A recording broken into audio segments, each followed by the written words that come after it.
The dirt hadn't even settled on my son's grave when my daughter-in-law, Tiffany, tapped my shoulder. "I'm selling the house. The movers come Friday. You need to be gone." My world had just ended, and she was already evicting me.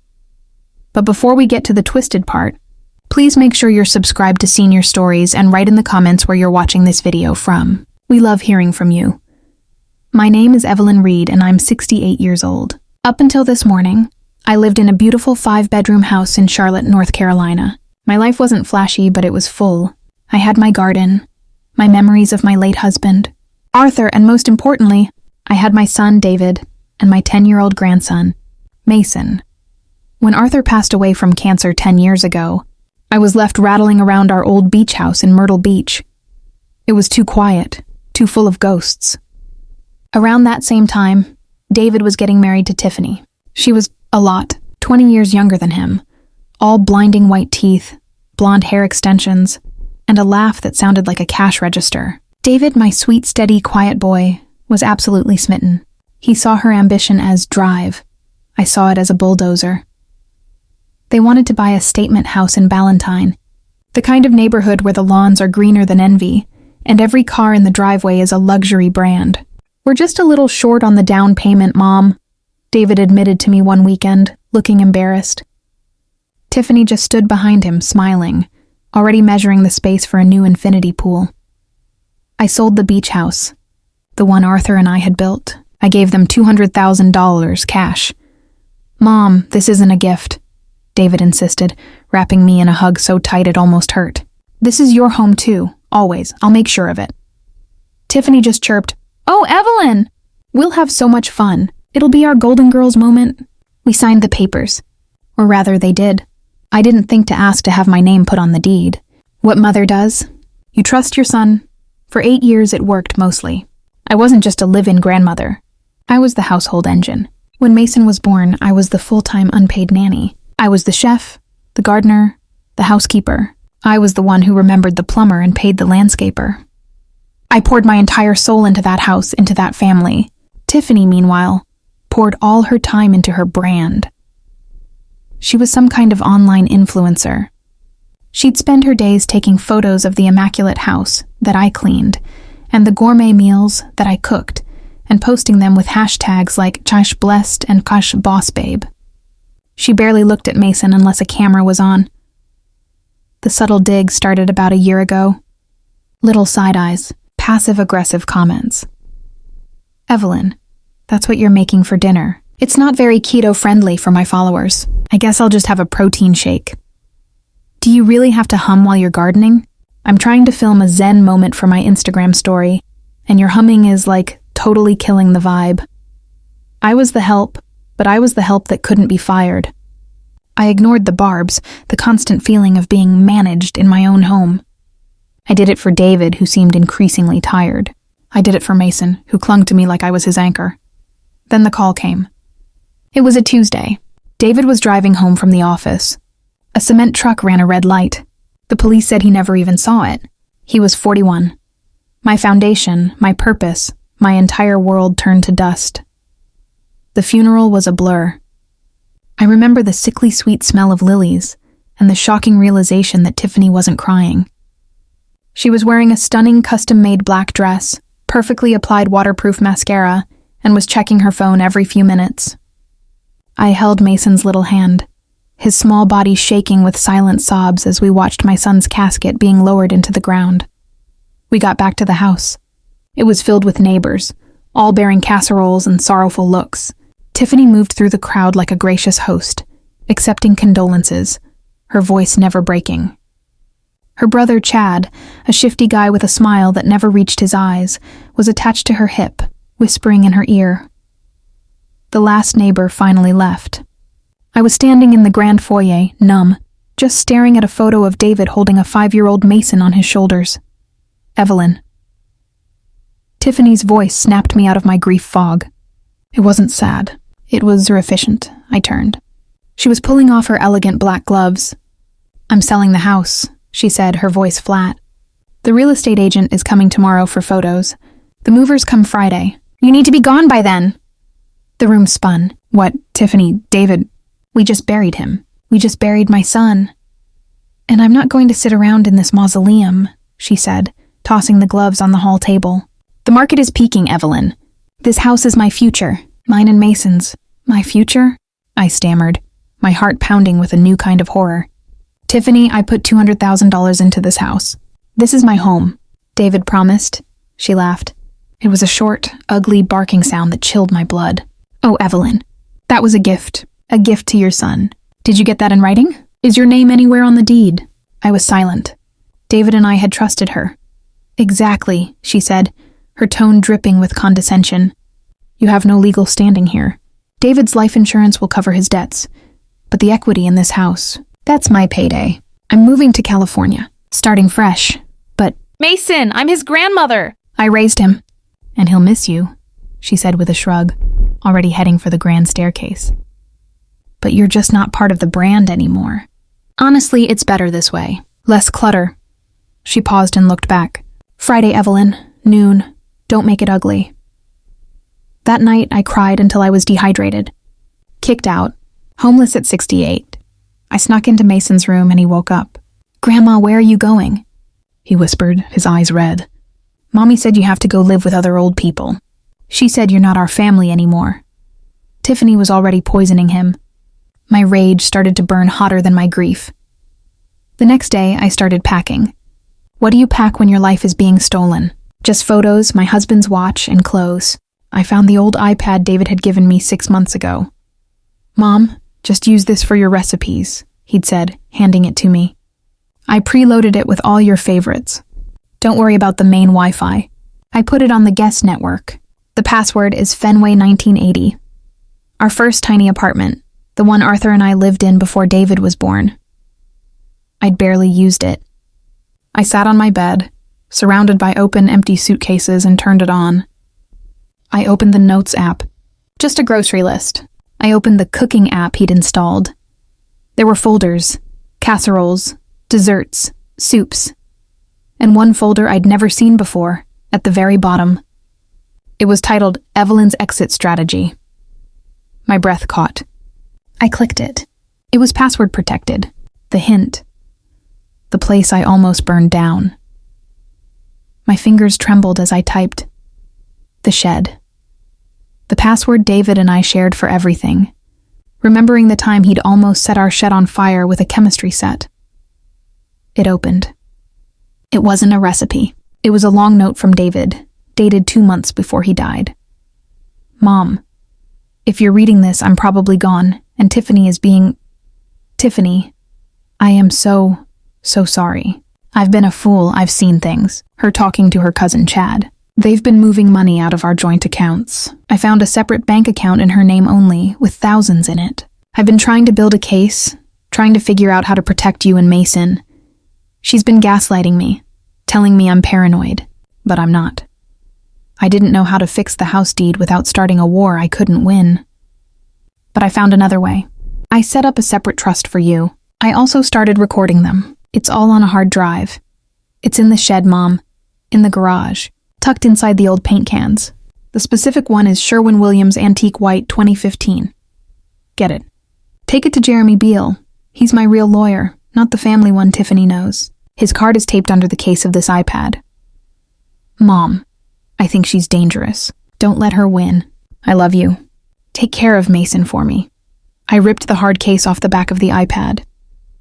The business card was there, secured with electrical tape. Jeremy Beale, Estates, and Litigation. My hands were shaking, but not from fear anymore. It was pure cold rage. Tiffany thought she was throwing out the trash. She didn't realize she was throwing out the one person who held the key to her destruction. I had until Friday at noon. My son's last words, typed out on a cold glass screen, felt like a defibrillator to my heart. The numbness that had cocooned me for days was replaced by a sharp, icy clarity. He knew. My boy knew he was married to a snake, and he'd been trying to protect me. He'd been trying to protect Mason, and that danger part, a chill I'd never known before, crept deep into my bones. This wasn't just about money or a house. David was scared. I had less than 24 hours. Friday at noon. It was Thursday morning. I wiped my face, not with a tissue, but with the back of my hand, like a soldier. No more tears. Crying was a luxury I couldn't afford. Tiffany and her slimeball brother, Chad, were downstairs, probably drinking mimosas and calling movers. I could hear their muffled, chipper voices. They were celebrating. My first objective, the shed.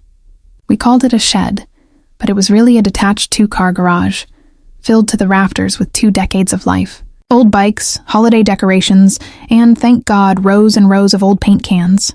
I grabbed an empty cardboard box, labeling it Memorabilia in big, shaky letters with a Sharpie. It was my cover.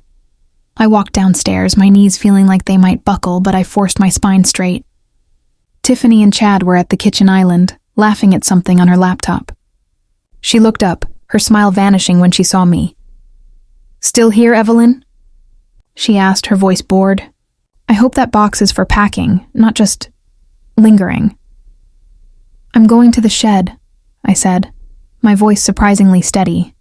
"There are some old photo albums of David's I can't leave behind." She waved a dismissive hand. "Whatever. Just don't make a mess. The stager is coming at 4, and she charges extra for clutter." I nodded once and walked out the back door, the box in my arms. The garage was musty, smelling of old tires and gasoline.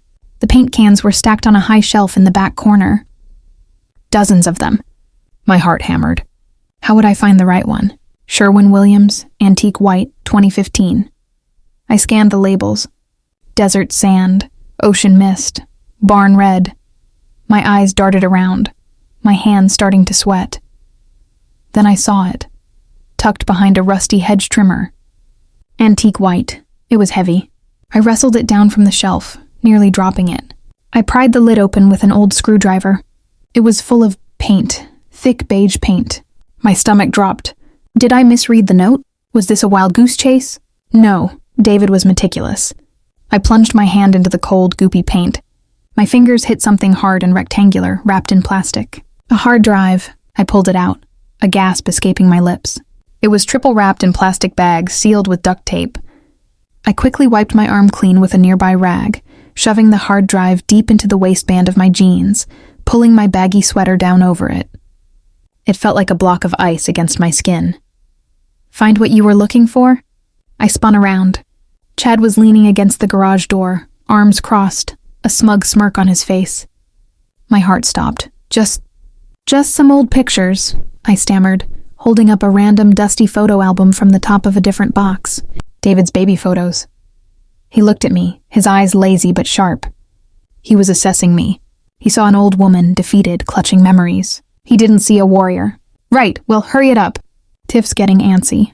She wants to hit the road as soon as the check clears. "I'll be out of your way in an hour," I said, keeping my voice small. He grunted and walked back to the house. I waited until the back door clicked shut. Then I ran to my car, a 15-year-old Toyota. I hid the hard drive in the spare tire well in the trunk, underneath the mat. No one would find it there. I spent the next hour loading my car with my suitcases and a few boxes. Each trip was agony. Then came the hardest part. I had to leave Mason. I found him in his room, playing a video game, his face pale. "Grandma?" he said, seeing my suitcases by the door. "You're really going?" I knelt in front of him, my heart breaking into 1,000 pieces. I couldn't tell him. I couldn't tell him his mother was a monster, that I was fighting for him. It would put him in danger, so I did the only thing I could. "Sweetheart, Grandma has to go on a trip for a little while," I said, framing his face with my hands. "But I need you to listen to me. I love you more than all the stars in the sky. You are David's son. You are strong and you are good. Do you understand me?" He nodded, tears welling up in his eyes. "I'll miss you, Grandma." "I'll miss you too, baby." I hugged him, breathing in the smell of him. "I will always come back for you. Never ever forget that." I gave him one last kiss, grabbed my purse, and walked out. I didn't look back at the house. I couldn't. I drove for an hour, my hands shaking so hard I had to grip the wheel. I wasn't just grieving anymore. I was a woman on a mission. I pulled into a gas station, went into the grimy bathroom, and retrieved the hard drive. I cleaned it as best I could, then drove to downtown Charlotte. Jeremy Beal's office was in one of those sleek glass skyscrapers that looked like it cost $1 million a year in rent. I must have looked like a wreck. A 68-year-old woman in paint-smeared jeans, her eyes red, clutching a dirty hard drive. The receptionist looked me up and down. "Can I help you?" she asked, her voice skeptical. "I need to see Jeremy Beal. It's about David Johnson. Do you have an appointment?" "No, but please, just tell him Evelyn Reed is here. Tell him it's about Evelyn's exit strategy." She sighed but picked up the phone. A minute later, a man in a perfectly tailored suit burst out of a side office. He looked to be in his late 30s, sharp, with kind eyes. David's eyes. "Mrs. Reed, I'm Jeremy Beal. Please come in." He led me into a large, sun-filled office. I sat down and the whole story just poured out of me. The funeral, Tiffany, the note on the iPad, Chad, the garage. I finally handed him the hard drive. "David said you'd know what to do." He plugged it into a special device, his face growing more and more grim as he clicked through files. Good God, Evelyn. David wasn't paranoid. He was organized. He turned the monitor toward me.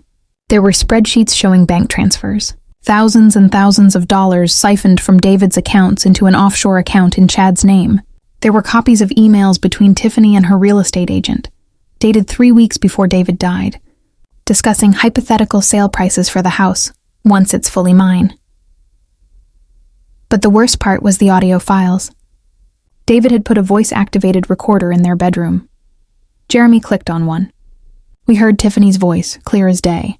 "It's just a matter of time, Chad. He's so stressed. The doctor said his blood pressure is through the roof. A widowmaker waiting to happen." Then Chad's voice. "And if it doesn't happen? We can't wait forever, Tiff. That life insurance policy is 7 figures. We could help it happen. A little extra something in his nightly protein shake." I felt the blood drain from my face. They weren't just waiting for him to die. They were planning it. David's accident suddenly felt a lot less accidental. "Oh my God," I whispered. "They killed him." Jeremy Beal's face was stone. "I don't know yet, Evelyn.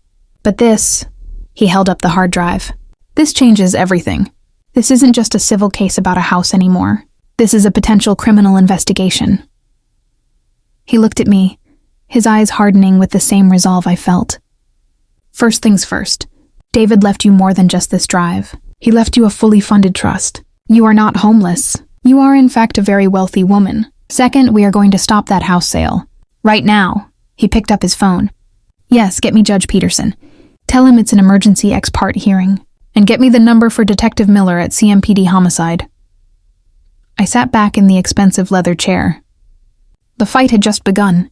Tiffany thought she was in California spending my son's money. She had no idea. The storm was coming. I sat there, frozen in Jeremy Beal's ridiculously expensive office chair, the world tilting on its axis. The audio file was still echoing in the silent room. A little extra something in his nightly protein shake. They didn't just let him die. They were impatient. They were talking about killing him. My son. My David. "Evelyn," Jeremy said, his voice quiet but urgent, jolting me back. "Evelyn, I need you to focus. I know it's unthinkable. But what you're thinking, I'm thinking too." "The cement truck," I whispered, the words tasting like ash. "It wasn't an accident." "We're going to find out," he said, his face hardening. "I just got off the phone with Judge Peterson. He's a friend of my father's and he doesn't mess around. He has signed an emergency ex parte restraining order. As of right now, Tiffany is frozen. She cannot sell the house. She cannot move any assets from any known joint account.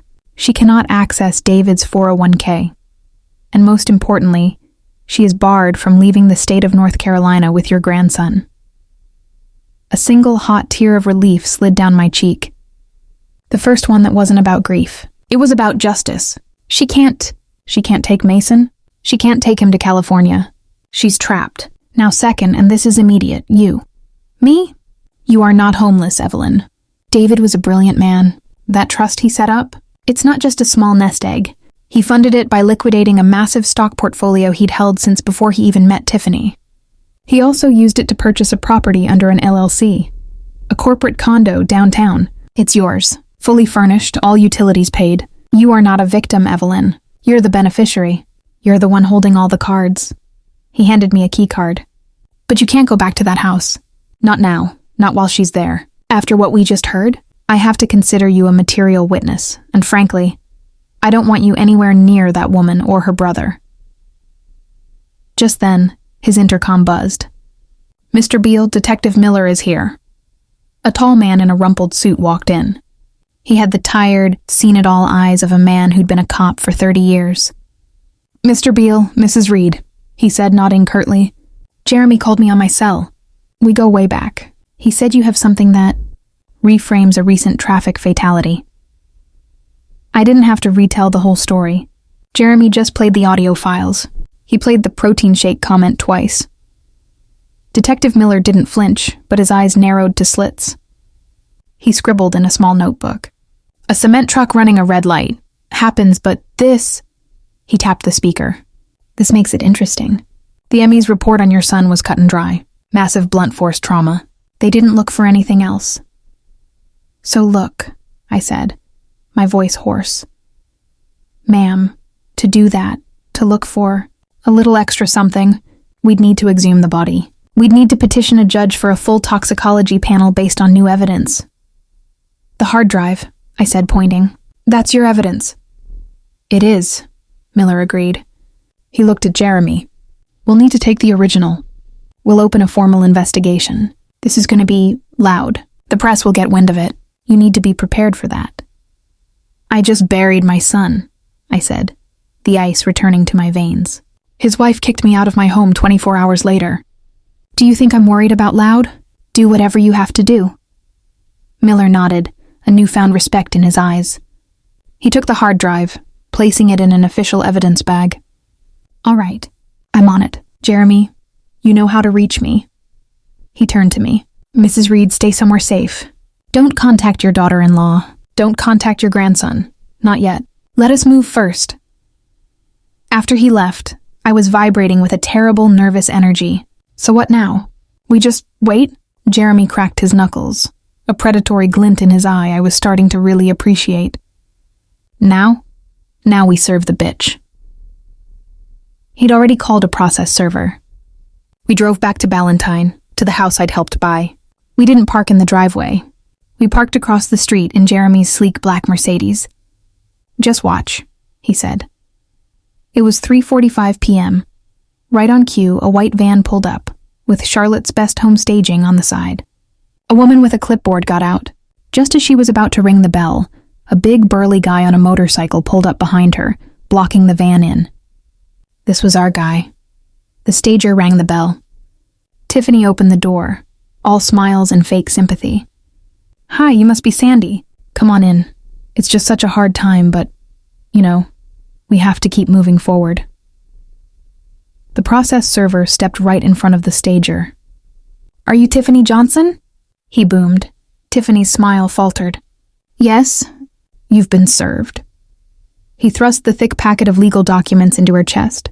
It was the restraining order, the asset freeze, the notice of the lawsuit for my $200,000, and the emergency motion for custody of Mason, citing endangerment. From across the street, we saw her drop the papers on the immaculate welcome mat. We saw her rip open the top page. Her face went from confused to annoyed, to a mask of pure, unadulterated rage.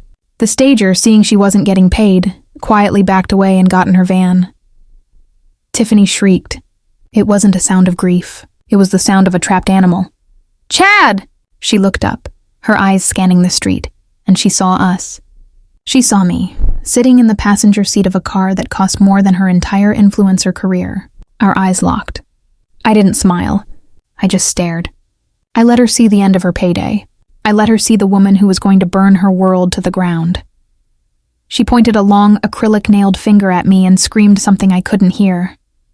Then she scrambled inside, slamming the heavy oak door so hard I thought the glass would shatter.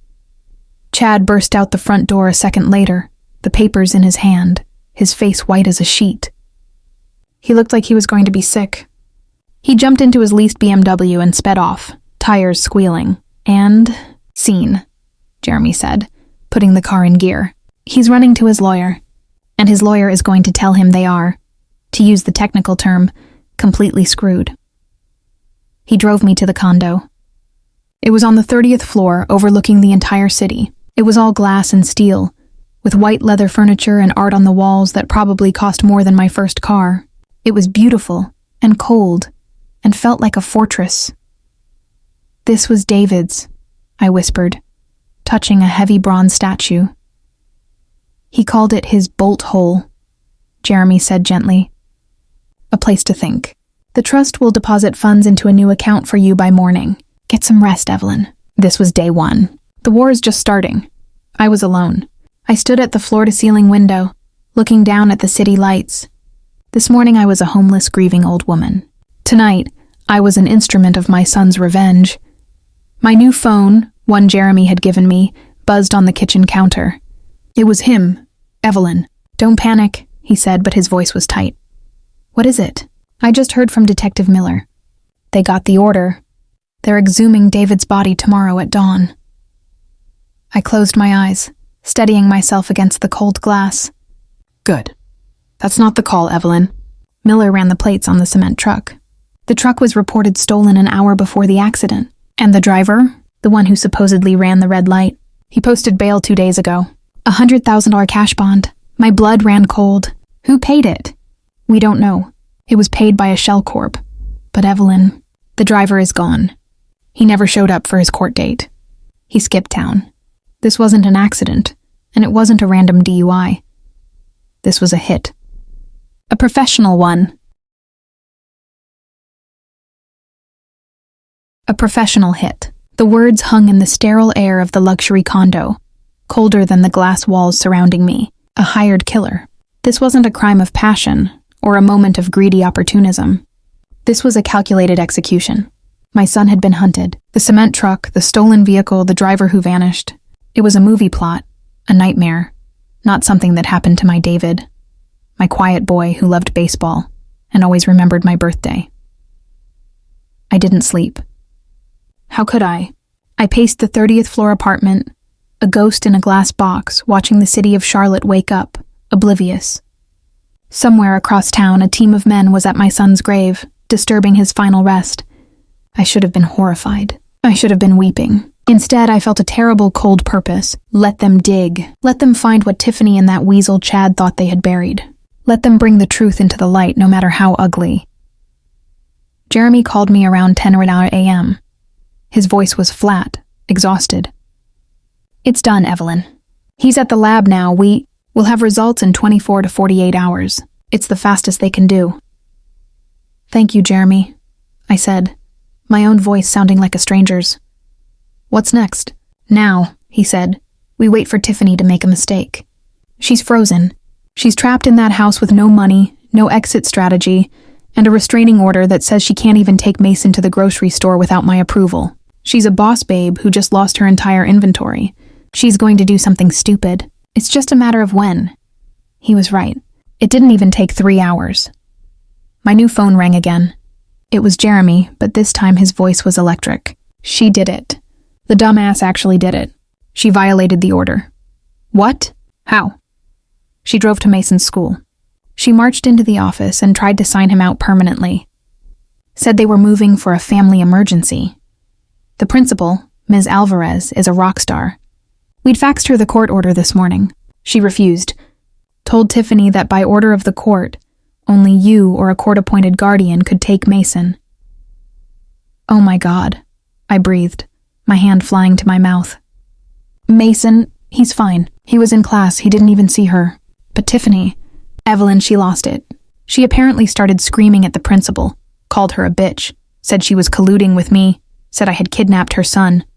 She caused such a scene they had to call the school resource officer. She's been given a formal warning for trespassing and violating a court order. She's panicked, Evelyn, and she just handed us a huge gift for the custody hearing." I sat down, my legs weak. She was unraveling.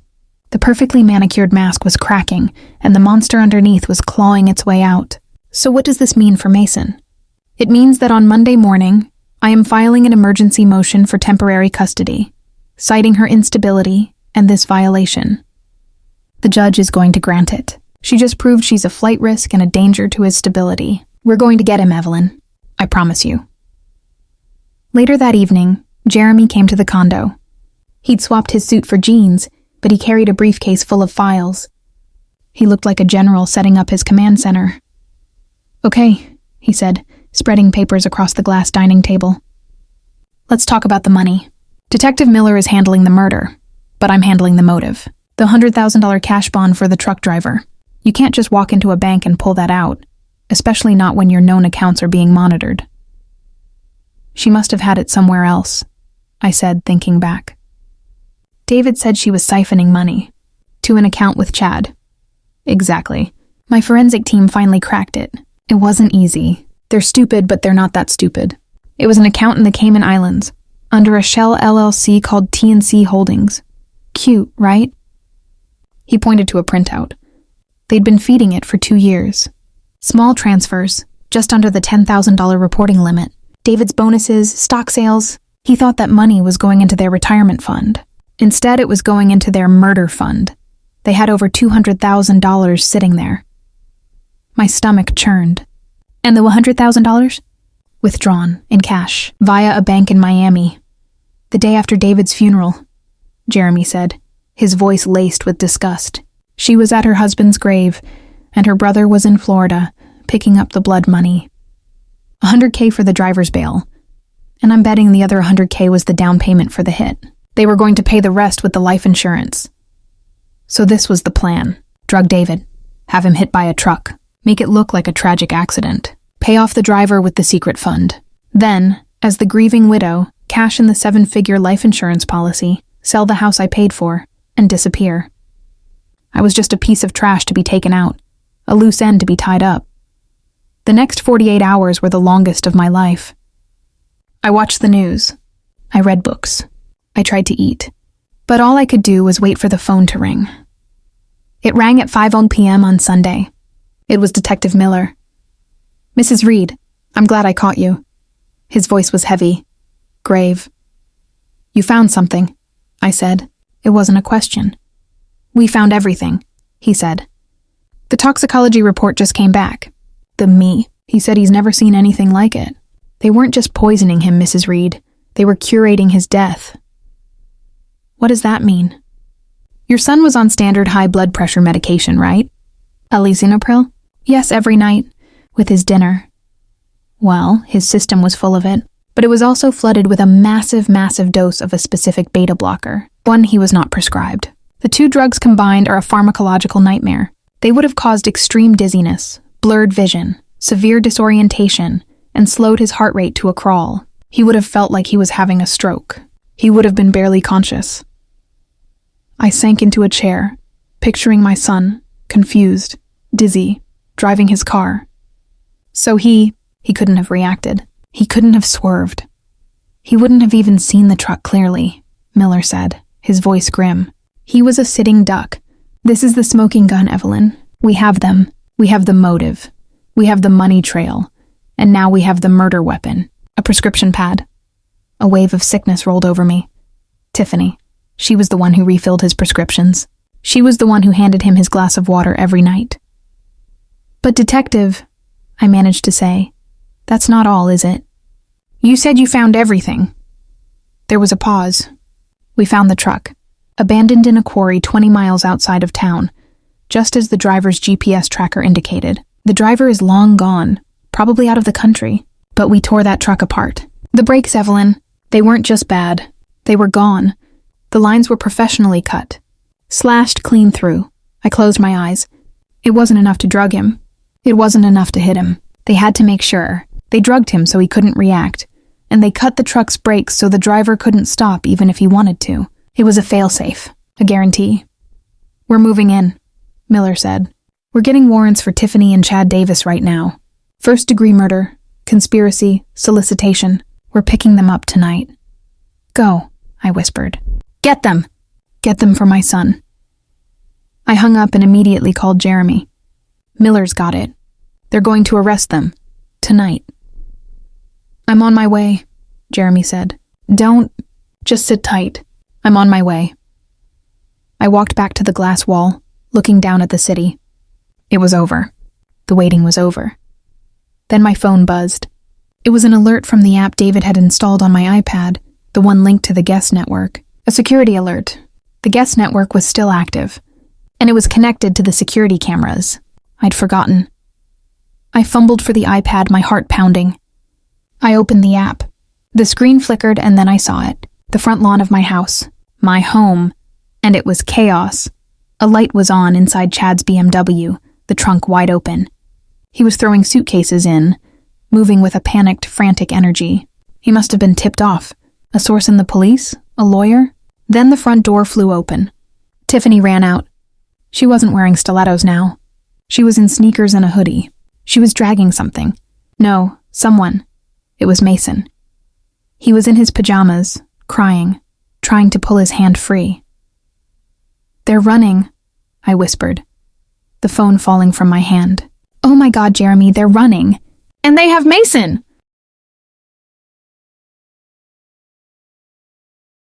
"They're running! Oh my God, Jeremy, they're running! And they have Mason!" I was screaming into the phone, my eyes glued to the tiny flickering screen of the iPad. I watched, helpless, from 30 floors above the city as that witch, Tiffany, threw my grandson into the back of Chad's BMW like a sack of potatoes. He was fighting her. I could see his little legs kicking. "Evelyn, calm down. I'm on the phone with Miller right now." Jeremy's voice was strained, crackling with urgency from his car. I could hear him relaying the information. "They're mobile. Suspects are fleeing 1542 Maple Street. Repeat, fleeing. It's a dark-colored BMW. They have the minor. It's a kidnapping, detective. Light him up!" I watched the brake lights of the BMW flash as Chad ripped a U-turn on the manicured street, tearing up the lawn he and Tiffany were so proud of. Then they were gone. The camera's view was just an empty, silent street. The app's screen seemed to mock me. "They're gone, Jeremy. They're gone," I whimpered, sinking to the floor of the cold, sterile condo. My fortress was now my prison. I had all this money, all this power, and I couldn't do the one thing I needed to do, save my grandson. "No, they're not, Evelyn." "Stay with me," Jeremy commanded. Miller had units 2 minutes out. "They're in pursuit. Every cop in Charlotte is looking for that car right now. They can't hide." He just issued an Amber Alert. Their faces are about to be on every highway sign and news station in the state. I tried to breathe. "Think, Evelyn. Don't be a victim. Think. What did I know?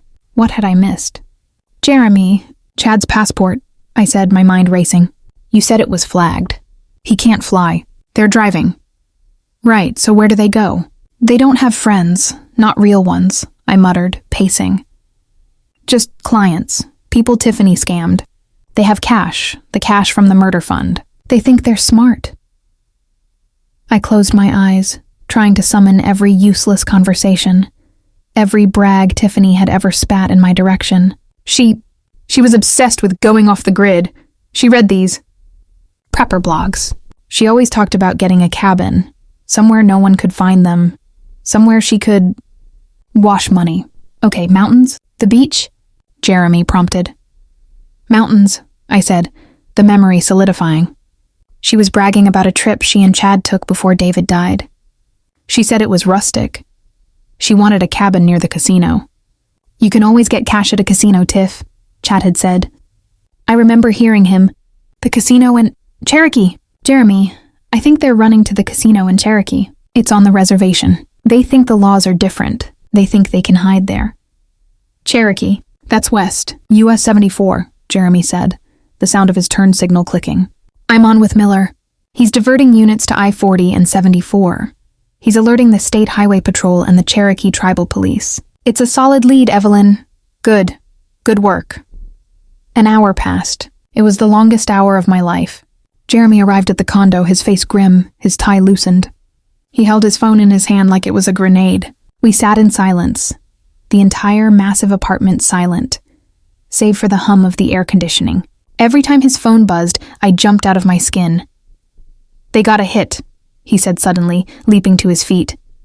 State trooper clocked a BMW doing 110 on US 74 just past Asheville. "It's them. They refused to pull over. They're in pursuit." My heart felt like it was going to beat out of my chest. Mason. My baby was in a high-speed chase. I pictured the car flipping, the cement truck, the violence. Oh God, Jeremy. Oh my God. He's a good driver, Evelyn. The trooper. He's just following, trying to box him in. They're on the mountain roads now, heading toward the reservation. They're off the main highway. We waited. 10 minutes felt like 10 years. I was physically sick, doubled over, staring at the floor. Then the phone rang. Jeremy snatched it. Miller, yeah. What? He did what? Is he? Thank God. And her? Good, I'm with her. I'll tell her. Thank you. He hung up the phone and just stared at me for a second. The tension drained out of his shoulders, and he put his head in his hands for a single shuddering second. Jeremy? I whispered, afraid to hope. He looked up, and his eyes were wet, but he was smiling.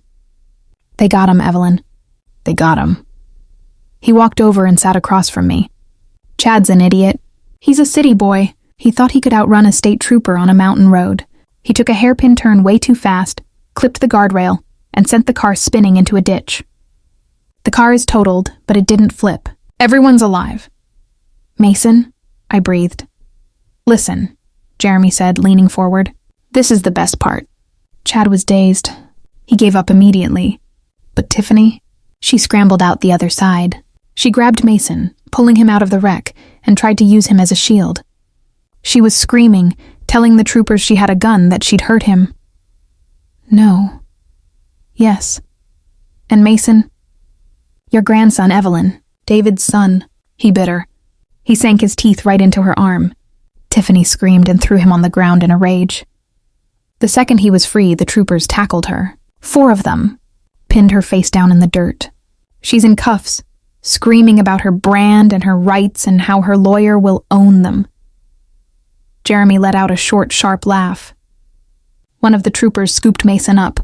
He's fine, Evelyn. Shaken up, a few scrapes, but he's fine. He's safe. He's asking for you. I didn't realize I was crying until I tasted the salt. It wasn't grief. It wasn't fear. It was release. This tidal wave of terror that had been holding me under for days finally receded. I just put my head on the glass table and sobbed. Jeremy put a hand on my shoulder. It's over, Evelyn. The murder, the chase, it's all over. They're being transported back to Charlotte. They'll be booked for kidnapping, felony flight, and first-degree murder. He stood up and held out his hand. Come on, let's go get your grandson. It was a 2-hour drive to the state trooper barracks in the mountains, but it felt like 2 seconds and 2 centuries all at once. Jeremy drove his Mercedes with a focus I was grateful for, his phone buzzing every 10 minutes with updates. Mason was safe. He was with a child services advocate, eating chicken nuggets and drinking a chocolate milkshake, telling the troopers every single detail with the chilling, matter-of-fact clarity only a 10-year-old can possess. When we pulled into the barracks, I was out of the car before Jeremy had even put it in park. I ran through the automatic doors, my old knees screaming, but my heart pulling me forward. Evelyn Reed, I announced, breathless, to the officer at the front desk. I'm here for my grandson, Mason Johnson. A kind-faced woman in a neat blue suit came out from a side office. Mrs. Reed, I'm Maria, from Child Services. He's right in here. He's been asking for you. She opened the door, and there he was. He was sitting on a chair that was too big for him, a small scrape on his cheek, his hair sticking up, and his pajama top stained with chocolate. He looked small and lost and like the bravest boy in the world. Grandma? He whispered, his eyes wide. Oh, my baby, I cried, rushing to him and pulling him into a hug so tight I was afraid I'd break him. He buried his face in my neck, and for the first time in a week, his small body relaxed. He didn't cry. He just held on. I knew you'd come, he mumbled into my sweater. Mommy was real mad. She was being mean. She said Daddy was never coming back and it was all your fault. So I bit her. I bit her hard. You did the right thing, sweetheart, I whispered, kissing the top of his head, my tears soaking his hair. You were so strong. You don't ever have to be scared of her again. Ever. Just as I was holding him, a commotion started at the other end of the hall. The main doors burst open. It was them. Flanked by 4 state troopers, Tiffany and Chad were being hauled in, not as influencers, but as the trash they were. Tiffany was a wreck. Her blonde extensions were matted with dirt and leaves. The cuff of her hoodie was torn. There was a dark, ugly bite mark on her forearm. She wasn't a boss babe anymore. She was just a common vicious criminal. When she saw me, her face contorted into a mask of pure reptilian hatred. "You," she shrieked, lunging against the officer holding her. "You old bitch. You ruined everything. He was my husband. It was my money." Chad just looked at the floor. His shoulders slumped. He was crying fat, pathetic tears. The big shot fixer, the money man, was just a terrified little boy who'd been caught. I didn't flinch. I didn't say a word. I just stood there holding my grandson's hand, and I let her look. I let her see me, safe, clean, and in control. I let her see me with the only thing that ever mattered. The one thing she could never, ever have. I just gave her a small cold smile. That was my revenge. Watching the realization dawn on her face that she hadn't just lost. She'd been beaten. By the helpless old fool she'd thrown out with the garbage. The troopers shoved her into an interrogation room, her screams echoing down the hall. Jeremy handled everything. He had the emergency custody papers. He had David's trust documents. Mason was legally in my care before the sun came up. The trial was 6 months later. It was a media circus. "The influencer killer!" the headlines screamed. Poison and payday. Tiffany, cleaned up and in a modest black dress, tried to play the part of the grieving widow, fooled by her manipulative, evil brother. It was a good performance, but it fell apart. It fell apart when Jeremy put the audio recording from the hard drive on. The one where they talked about the protein shake. The courtroom was so quiet you could hear a pin drop. The jury looked sick. It fell. Apart when Detective Miller's team presented the bank records from the Cayman Islands and the $100,000 cash withdrawal to pay for the accident, and it fell apart completely when I took the stand. "Mrs. Reed," the prosecutor asked, his voice gentle, "can you tell the jury what your daughter-in-law said to you, mere hours after your son's funeral?" I looked at the jury. I looked at Tiffany, who was glaring at me, and I told them. She told me, "You have to leave this house tomorrow." I sold everything. She told me I should have prepared better for my old age instead of depending on her husband. My son. The jury was out for less than an hour. Guilty. First-degree murder, conspiracy, kidnapping, guilty on all counts for both of them. The judge, a woman who looked like she'd seen it all, gave them no mercy. Life in prison, without the possibility of parole. For both. Tiffany actually fainted when she heard the sentence. Chad just sobbed. Today, it's been a year. The big, tacky house in Ballantyne was seized and sold by the bank to pay off the debts Tiffany and Chad had racked up. I didn't want a dime from it. It was a haunted, hollow place. I used the money from David's trust, my trust, to buy a small house in a quiet neighborhood. It's got a big backyard, much bigger than the one in Ballantyne. There's an old oak tree with a tire swing. Mason is thriving. He's in therapy, and he's learning to be a kid again. He's on the Little League team, just like his dad was. This morning, we planted a tree in the backyard. A young maple. "This is for Dad," Mason said, patting the dirt down, "so he has a good place to sit and watch us." I smiled, handing him the watering can. He'd love that baby. I sat on the new porch swing, sipping my tea, watching my grandson play in the yard. My son's memory was safe. His son was safe. My life was my own. Tiffany's brand was a 6'8" concrete cell and an orange jumpsuit. She had wanted to start a new life with my son's money. And in the end, she did. Just not the one she'd planned. And me? I finally had my Golden Girls moment. It was just quieter and stronger than I ever imagined. I was at peace.